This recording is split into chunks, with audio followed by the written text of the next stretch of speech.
Hey, what's happening? Welcome to the Pleasure Points podcast. I'm your host, James Rohr. I'm so excited that you're here. This podcast, this episode might be the single most important podcast that I release. And that's because we're talking about chronic disease. So you're here for a podcast about pleasure. And if any of you have been sick before, you know that it's really hard to feel really pleasurable when you're fucking sick. And I had been sick for a long time. Was diagnosed with a chronic condition when I was like 19 or 20 years old. And it lasted for about 8 or 9 years until I was able to cure myself naturally. And so this podcast it dives into that story and that experience and also hits on some things that I really want people to take away, especially if you've been diagnosed or someone that you care about has been diagnosed with a chronic condition. Let's take a look at it another way. And so I hope you enjoy this podcast. It's a little serious at times, but I hope you find that it's worth it because, like I said, if you or anyone that you care about has been dealing with chronic condition, then this is a podcast to share with them. So let's cue that funky music. Thank you so much for being here and enjoy the show.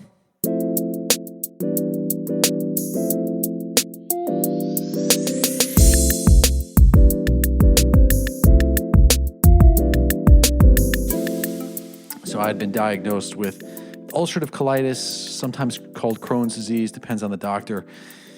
And in that whole diagnosis experience and battling with the illness for almost a decade, I learned an awful lot. And one of the things that really made its mark, left an indelible impression, that was something that I had to overcome, and it took me years to realize that it was something that I even had to overcome, was this whole idea of a chronic condition. So when I was diagnosed, I would have been, like 18, 19 years old. I had just finished must have been my sophomore year of college. I was at Stanford, and I had started shitting blood. So I had started like having some blood on the tissue, blood in the bowl, and I was going to the bathroom. I was having more urgency, close calls and that sort of thing. And I figured it was a hemorrhoid. I didn't know any different. I'd never really been sick before. And so when I went to the doctor, I was telling him my symptoms, and he kind of had me get on the table, and they did like a sigmoidoscopy, like right there with no prep or anything. And he said to me, he's like, all right, so I got good news and I got bad news. The good news is I know what's going on. And the bad news is you have a disease that you're going to have forever. And I just looked at him like stunned. I didn't even know how to take it. And he said, you're going to have to be on these medicines for the rest of your life. You and I are going to be seeing a lot more of each other. And if you're lucky, you'll be able to maybe get it into remission, but you will never be disease-free. This is always going to be something that you have to deal with. And then just like that, he was like, okay, go ahead and get dressed, get your clothes on. And I just didn't realize the full extent of how damaging that was going to be to me.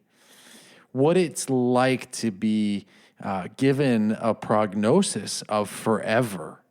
There's a phrase now that I discovered years later referred to medical hexing, which is basically this. And it's just so damaging and catastrophic that even if one person hears this and it changes their experience of their illness or of their disease, then it's totally worth it. So let's go ahead and dive in and take a look at some of the things that are just so fucked up around giving a diagnosis of a chronic condition and the foretelling of doom. So look, I don't know anything, right? So I'm just a dude who's like living my life, doing my best to pay attention. And so what I'm going to suggest here is just to embark on an experiment where if you've been sick, if you've been frustrated, perhaps there's an experiment that you could undertake. I'm going to suggest that you take a look at your diagnosis, take a look more specifically at the prognosis.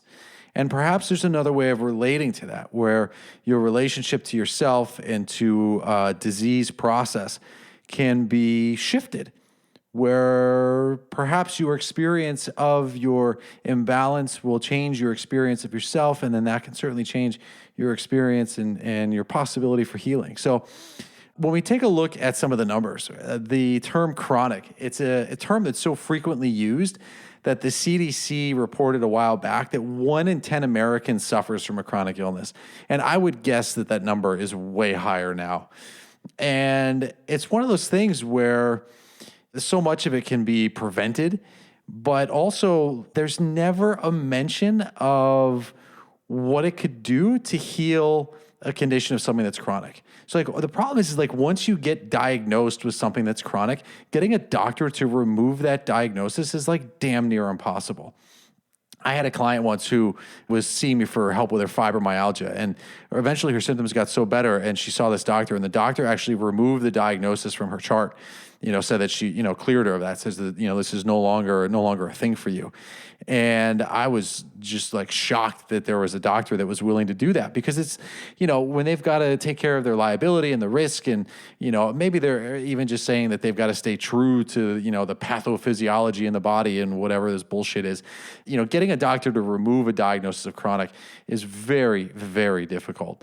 And so what'll happen is that we get this number from the CDC where the chronic disease can account for 70% of all the deaths in the US, and chronic illness is going to account for 75% of 1 point something trillion dollar medical care costs. And so when you see those numbers, it's like, well, maybe we should be taking a different look at how we practice medicine. Maybe we should be more careful with the words that we use, And so, listen, why is a diagnosis relevant? A diagnosis is important because it allows for you to get, kind of a snapshot in time. And it allows your doctors and your healthcare providers and anybody that's working on you to have an understanding of what it is that you're dealing with. What is, if you say, well, I have fibromyalgia, or I get, ocular migraines, or I have sciatica, it's a diagnosis and you don't have to explain all of the nitty-gritty details. You can just use that term, and, any provider that knows anything will be able to be like, oh, okay, I understand, what's happening there. And so in that way, it's super convenient. And a diagnosis can also be comforting, right? If you've been suffering, if you have been looking for answers or feeling alone and feeling frustrated, and a doctor says, oh, well, this is what you have. And then you see the laundry list of symptoms and you're like, oh my God, that's me, right? There's like this feeling of connection, of no longer feeling isolated, that can be like absolutely amazing. And you start feeling, better just in the sense of knowing that you're not alone, and that hopefully what you have, there's a treatment for it. But there's the other side of a diagnosis where all of a sudden you get a label. And with that label is a whole set of expectations of the expected course of a disease, the expected recovery time. And, what we're looking at is like sort of mass generalizations here. But those can have a huge impact.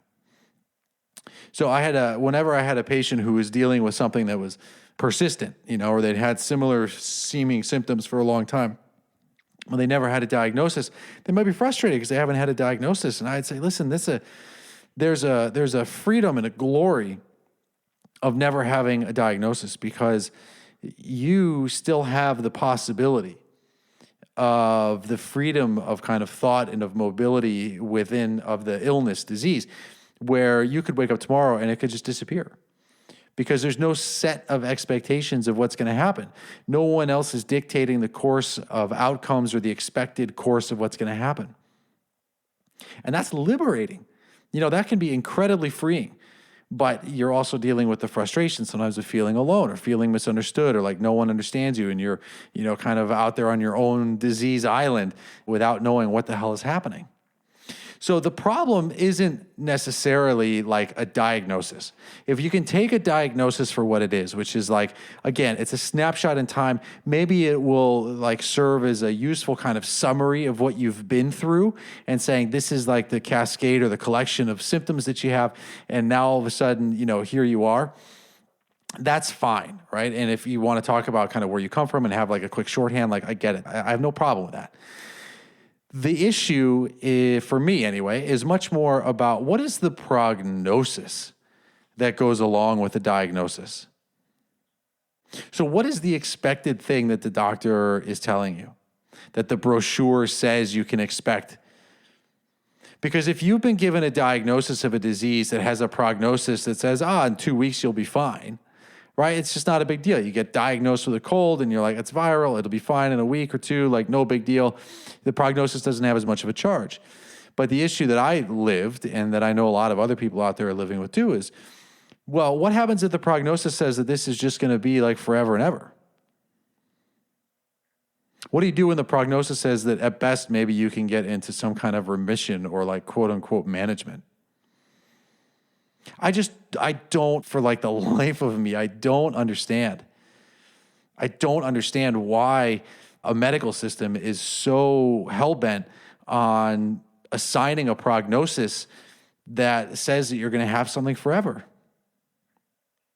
I don't get it. I mean, I get it when you follow the money, right? There's like huge financial repercussions of this, especially if there's pharmaceuticals that are involved, ongoing office visits and treatment and all that stuff.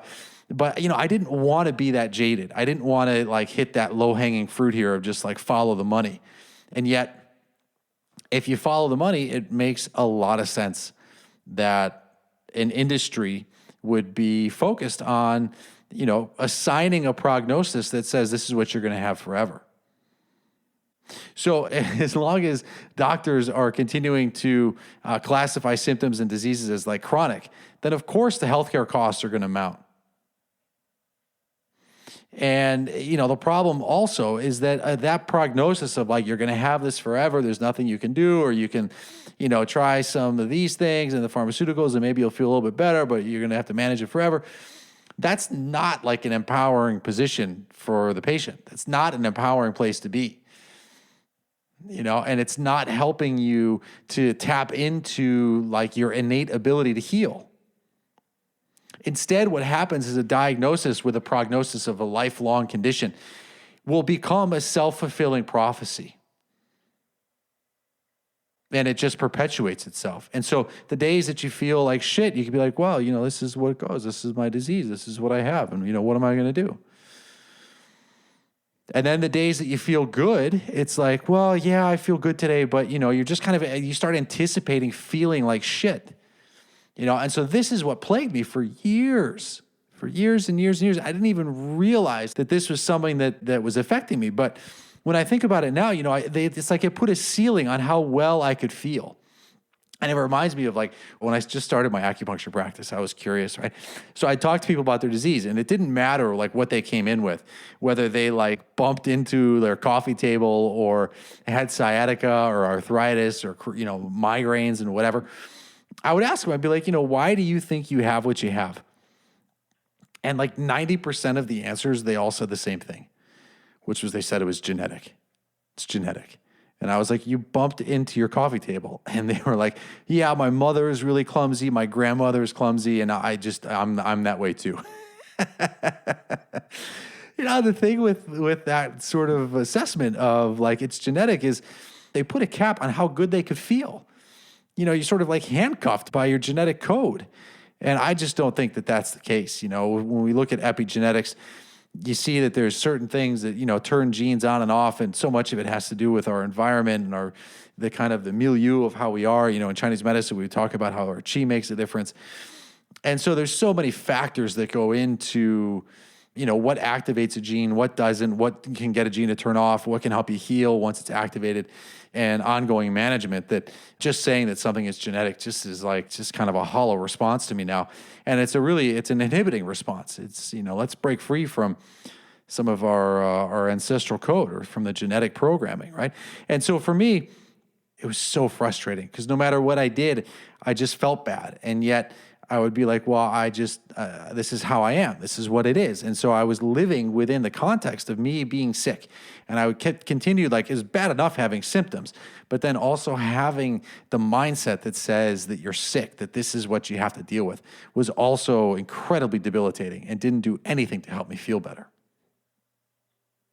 So there's like this apparent predictability of, well, this is what's going to happen. And again, if you've been given a prognosis that has a favorable outcome, then this can really bolster your spirits, right? You can feel better, you feel more optimistic. But if you've been given a prognosis that is super damaging, this is going to create in and of itself another hurdle to overcome in healing.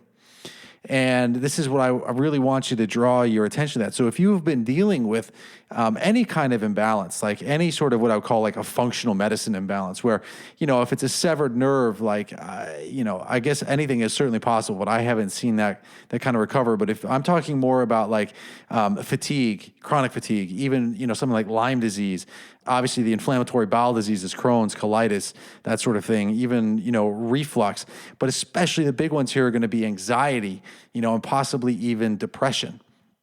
Now, with these sorts of things, it's like if once you get diagnosed with being anxious, someone's like, oh, you have anxiety, right? When does that get removed? When does that diagnosis disappear? What if you're anxious for very valid reasons? I mean, like, what if there's like very intense life circumstances where anxiety is a normal, healthy reaction, but you're still diagnosed with anxiety? When does that diagnosis get taken away? When can you stop seeing yourself as somebody who has anxiety, or that there's anxiety that's there to be managed? When do we get to start adding kind of like a short-term impact of some of these occurrences, some of these imbalances that happen in our body's energy field? It's just something that I would encourage you, if you've been suffering, to consider, that perhaps there's a time when the imbalance that you've been experiencing can go away. You can right the ship. You start feeling better, and a lot better. Now, I'm not advocating getting off of medicine or any of that stuff. Obviously, work in conjunction with your doctors, especially if you're already getting care. Be smart about how you move forward. You don't want to do anything reckless. However, my suggestion is that if you've been given a prognosis that is not bolstering, that is not encouraging, that is not exciting, that may seem to have you kind of entrenched into a system for your life, that perhaps you don't have to believe that prognosis. Perhaps you can pave another way for yourself. You can enlist and enroll in the possibility of increasing health and vitality in your life. And you can start recognizing that imbalance and dis-ease is something that's created one moment after the next. And that this entire facade of chronic is actually something that has to be created over and over and over again by your body. That inflammation that you had yesterday is different than the inflammation that you had 2 weeks ago. It may feel the same, but the water that you drank, the food that you ate, the air that you breathed, all of that created the inflammation yesterday was different than the food and air and water, the nutrients that you ingested 2 weeks ago. So there's something that's happening in your body where your body is creating the same imbalance over and over again. But it's not that you're just like branded with like, this is how it's going to be forever. No, your body, your energy field, your mind, body, spirit energy field is recreating a similar feeling experience over and over and over and over again. So what does that mean? Well, what it means is that with right action and right intervention, you can disrupt that cycle. And it's possible that you can disrupt it. You can disrupt it so effectively that for some of you, your symptoms and your prognosis of a lifetime of illness may actually go away. You may actually be able to right that ship. You may actually be able to introduce more moments of feeling better than you'd felt worse. And then you might be able to build on that again and again and again to the point where how long do you need to go before you get a diagnosis taken away? How much evidence do you need to see in your life before you don't believe in the prognosis? And this gets into like another thing, which is like if someone's diagnosed with chronic, like what makes it chronic? What are the guidelines for that? What does that mean? How long do you have to have the symptoms? Is it like, okay, so your symptoms have been around for a month, but like how many moments during a day do those symptoms have to be there? Do you have to be in pain or discomfort like 5 hours a day for 3 weeks in order for that to be chronic? Do you have to experience it once a day, for 3 weeks in order for that to be chronic? And then what about, does the intensity make a difference? It's a word, this kind of chronic disease, this word is like just thrown around so casually. And I just think it does way more damage than good. I had an interesting experience. I had this like one of the most awkward lunches I've ever experienced. It was this woman we were working with in a similar coaching program. And she reached out on Facebook and, invited me to lunch and just wanted to kind of shoot the shit about whatever. And so we get together and she starts talking about how she's been so sick her whole life. She's spent tens of thousands of dollars, maybe even more, going to all sorts of doctors and specialists. And she was so excited because she had just been diagnosed with fibromyalgia. And she said, it's what I have and there's no cure for it. There's I started some medication that, hopefully can help me, but I'm just so excited that I have this diagnosis of fibromyalgia. And I just kind of stared at her and I was calculating oh man, do I talk about my feelings about this or do I just let it go?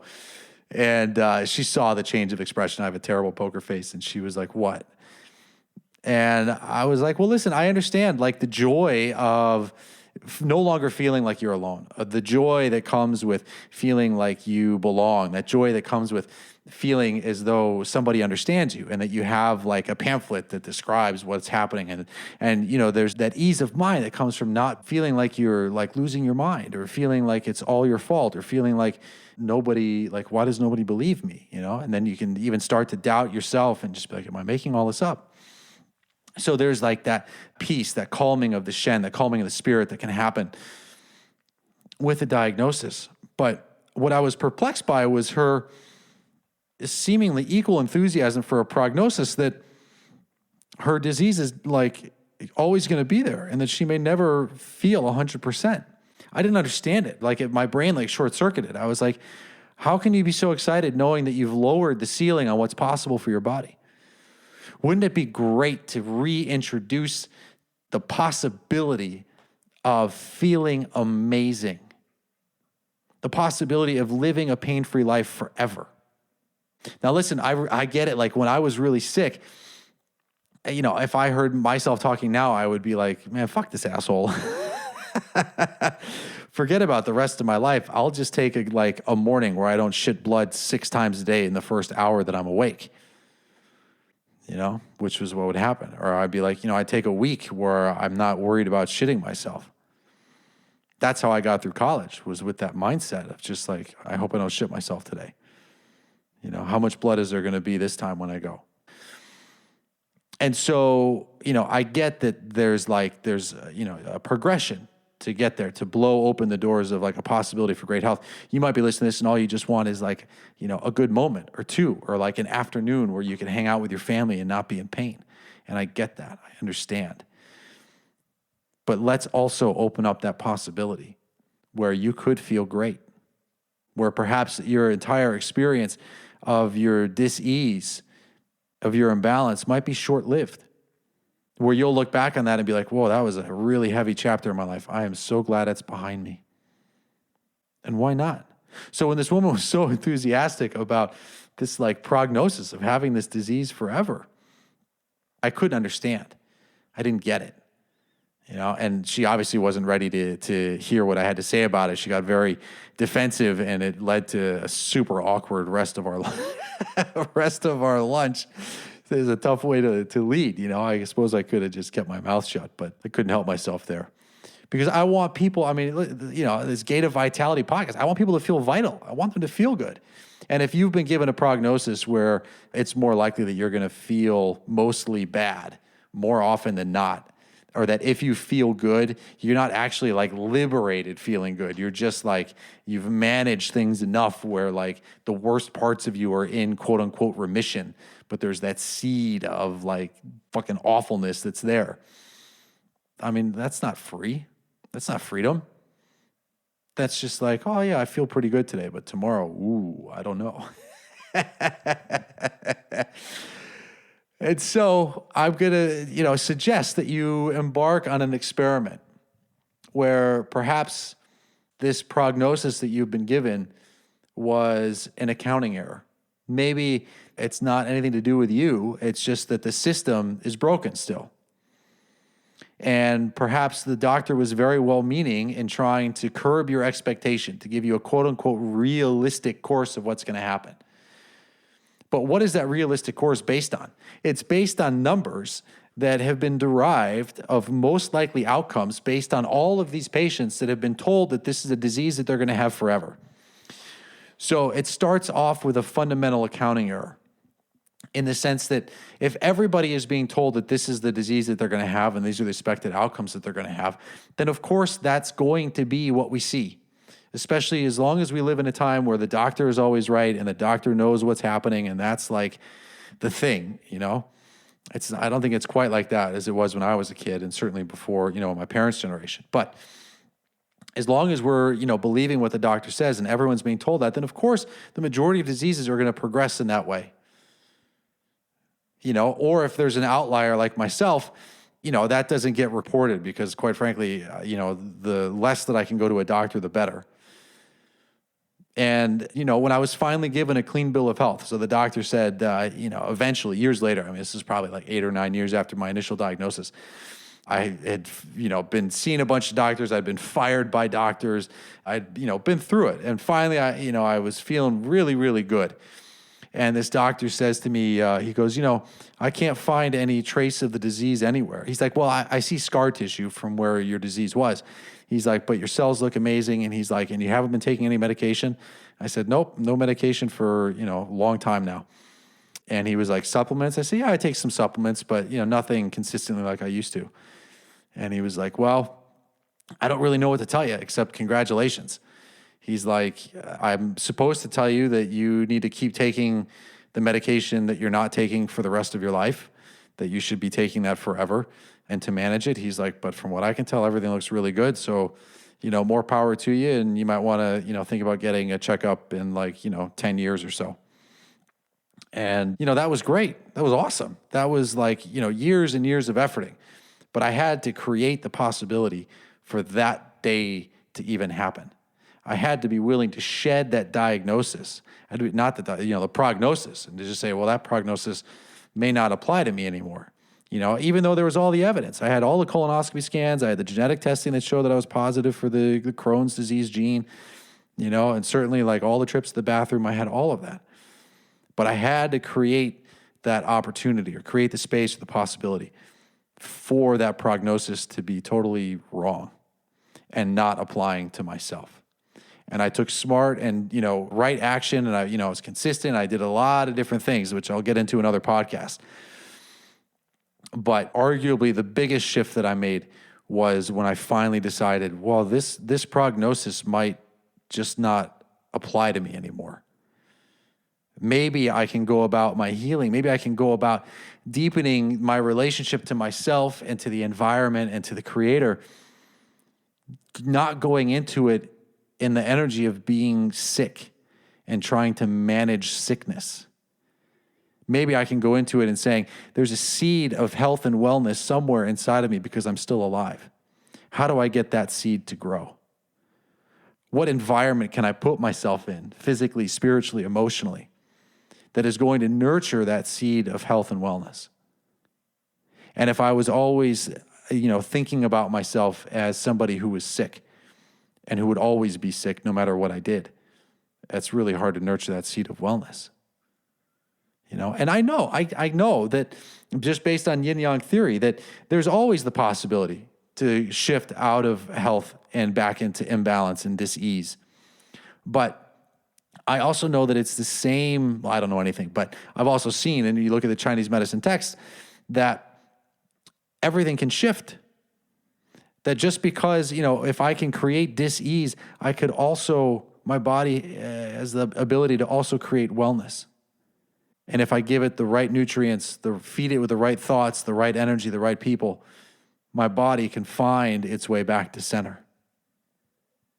Part of my task was releasing the burdens that I was putting on my body to heal better, to heal and to feel better. And the biggest burden of all was this belief that I was going to be sick forever. So what is it that you need to see in your day-to-day that shows you that you might have the possibility of more health than illness? What is it that you can do now in your life to cultivate a greater sense of health and wellness? Yeah, it reminds me, especially, I was seeing this a lot when I was first starting my acupuncture practice. I had this one guy, he came in with back pain, sciatica. And he'd had surgeries, he had all the epidurals, he'd been on the steroid shots, he'd done, like a gazillion rounds of physical therapy, and like nothing helped. And he was like, I'm in constant pain, never changes. Like it's always between a 6 out of 10 intensity, doesn't relent, all this stuff. And I was like, okay, like let's, we'll give it a go. We'll see what happens. I gave him an acupuncture treatment. He comes back a few days later, and he was kind of angry, and I was like, what's up? He goes, the treatment didn't work. And I was, I was like, well, what does that mean? It didn't work. Like, what happened?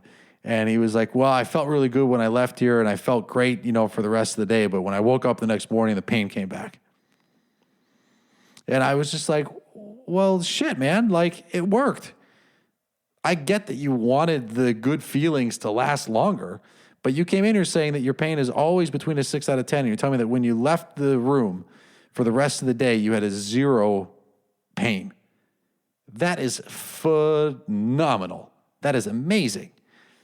And with subsequent treatment and looking at other things in your lifestyle, hopefully you can create an environment around yourself that nurtures that health and can help the treatment to last longer. And there is a compounding effect that can happen with acupuncture treatments too. But, the part of this is like, what are you looking at? Which moments are you looking at? And that's a big part of what defines a chronic illness. Which moments are you focusing on? Even someone that's never been to the doctor and, has never been formally given a diagnosis of chronic, depending on what they're looking at in their life, they might have all sorts of chronic, quote unquote, chronic conditions for themselves. Chronically hungry, chronically thirsty, chronically sleepy. So what is it? So with this guy, I was like, listen, if you're only counting the moments where you feel in pain, like what needs to happen? How do we get you to count the moments where you feel good? What needs to happen for you to start counting the moments where maybe your pain's a 4 out of 10, but man, isn't that great that it's not a 10 out of 10 right now? What needs to happen in order for you to start celebrating when things are a little bit more comfortable instead of just waiting with bated breath for things to be worse? And only keeping track in your ledger of your life when the times are hard. Somebody else could have easily come in and celebrated that day where they had no pain. I had another guy, he had chronic tremors. He didn't have Parkinson's. He just had this kind of, this like idiopathic tremor. Guy was shaking all the time. He'd never stopped. It would vary in intensity, but he always had a shake. And then as soon as he'd get, like when he would lay on the table, as soon as like the second or third acupuncture needle went in, they'd stop completely. And for the hour, he would lay still. And, when he came back after that first appointment, like he was crying, his wife was crying, and they were just like, oh my God, like what a relief, like when he was on the table, it stopped. And that was great. Now, once the needles came out, it started happening again. And I could never get the tremors to stop when he wasn't with the acupuncture needles in, And so after like the third treatment, they were like, this isn't working. And I was like, well, to be fair, like I get it. I was like, you're not getting the ongoing results that I want for you. And I get that you're not getting the results that you want for you. But we can't say that it's not working. Like when he's on the table, the tremor stopped. So something is working. His body is still demonstrating that it has the capacity to feel good. Fuck, isn't that amazing? When your body has the ability to demonstrate to you and your mind is listening that it still has the capacity to feel good, whew, man, that's got to be celebrated. Build on that moment. Use that to build your future.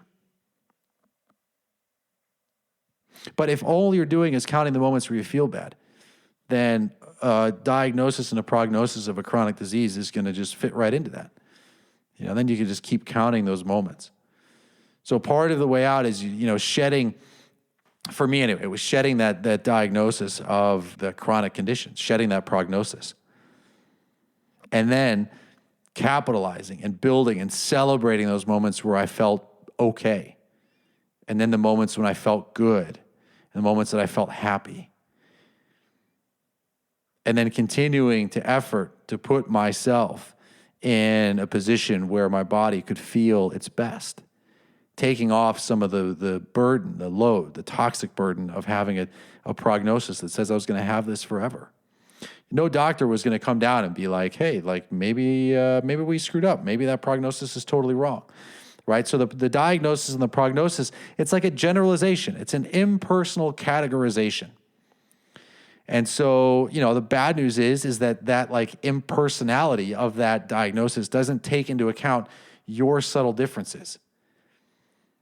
And the good news is that diagnosis does not take into account your subtle differences. Even if 100 of 100 people before you followed the prognosis to the T, like they read the pamphlet and they followed that exact arc, maybe you're the one that does it differently. Maybe you'll be the first outlier. It's going to happen. It's got to be somebody. Why not be you? Free yourself of some of the suggestion that is not in accordance with where you want to be. And if you've been told that you're going to have something forever, and at best you can manage it to get it to go in remission, I say, well, perhaps there's another suggestion. That what you've done is you've endured, you've survived, you've slogged your way through some discomfort for a while, and that diagnosis may completely accurately encapsulate what you'd been through. But that now you're writing the prognosis for yourself. And you're going to take smart, consistent action with all of your healthcare providers and all that stuff, and not be reckless. Be smart about it. But to move forward into this moment and the next, knowing that if you're able to listen to this podcast and if you're breathing, that there is the possibility for miraculous health to live inside of you, for you to become that. And to shed completely this idea that you're going to have this disease and this imbalance forever and ever and ever. It's possible. Try it out as an experiment. Let me know how it goes. Let me know how it goes. I want to hear your stories, what's been going on for you. Let me know how this experiment goes. One by one. If you shed some of that burden of always being sick, of always having to deal with this, I don't care if you've had anxiety every day for the last 3 years. Maybe when we end this podcast or when you wake up tomorrow, maybe you'll feel great. So is that just like a great feeling moment in the context of an anxious life? Or in that moment, was that the beginning of a great feeling life where the anxiety was a thing of the past? Or where the anxiety just doesn't have the hold on it as it did before? Or where the inflammation doesn't flare up like it used to? Where you can celebrate that the inflammation is your body's attempt to heal itself. And maybe if we give it some new information, starting with the new mindset of the possibility of full healing, full recovery, regardless of what your doctors have said. And you start breathing life into that, then we get to see what's possible there. So try it out as an experiment. I don't know anything. I'm just sharing. I'm just sharing with you what I wish I had heard like a long, long time ago. Instead, it took me 5 years and a whole bunch of bullshit to get to that, even that first awareness. Maybe I'm just a slow learner. Yeah. So here it is. For you guys, I am so happy that you're here joining me for this podcast ride. Have a great and healthy and wonderful day.